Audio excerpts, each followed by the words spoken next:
കൊച്ചിയിലെ ഡേ കെയറിൽ 1.5 വയസ്സുകാരന് മർദ്ദനമേറ്റ സംഭവത്തെ തുടർന്നാണ് നടപടി. സംഭവത്തിൽ കൊച്ചി മേയർ അടിയന്തര യോഗം വിളിച്ചു ചേർത്തു. കൊച്ചി നഗരത്തിലെ എല്ലാ ഡേ കെയറുകൾക്കും രജിസ്ട്രേഷൻ നിർബന്ധമാക്കുമെന്നും ജൂൺ 10-നകം മുഴുവൻ ഡേ കെയറുകളും അപേക്ഷ നൽകണമെന്നും മേയർ അറിയിച്ചു. ശുചിത്വം, സ്ഥലസൗകര്യം, സുരക്ഷ എന്നിവ കണക്കിലെടുത്തായിരിക്കും പ്രവർത്തനാനുമതി നൽകുക. ഡേ കെയർ സെൻ്ററുകൾക്ക് പ്രത്യേകമായിട്ട് ഒരു രജിസ്ട്രേഷനോ അല്ലെങ്കിൽ ലൈസൻസിങ്ങോ ആവശ്യമാണ് എന്നിതുവരെ നിർബന്ധം മുൻപോട്ട് വെച്ചിട്ടില്ല.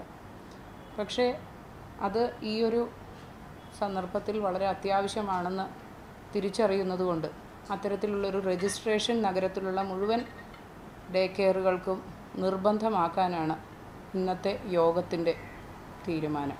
അതേസമയം എറണാകുളം റേഞ്ചിലെ 4 ജില്ലകളിലെ ഡേ കെയറുകളുടെ പ്രവർത്തനം പരിശോധിക്കാൻ നിർദ്ദേശം നൽകിയതായും കുട്ടികളെ ഉപദ്രവിക്കുന്ന സംഭവം ശ്രദ്ധയിൽപ്പെട്ടാൽ കർശന നടപടിയെടുക്കുമെന്നും IGP വിജയൻ മാതൃഭൂമി ന്യൂസിനോട് പറഞ്ഞു. ഇനിയും ഇത്തരത്തിലുള്ള കുട്ടികളോട് ക്രൂരത കാണിക്കുന്ന എന്തൊരു ഇൻസിഡൻറ്റ് കിട്ടിയാലും അത് കിട്ടും. അവർ പരാതിയായിട്ട് വരണം എന്ന് വെയിറ്റ് ചെയ്യുന്നുണ്ടാവില്ല.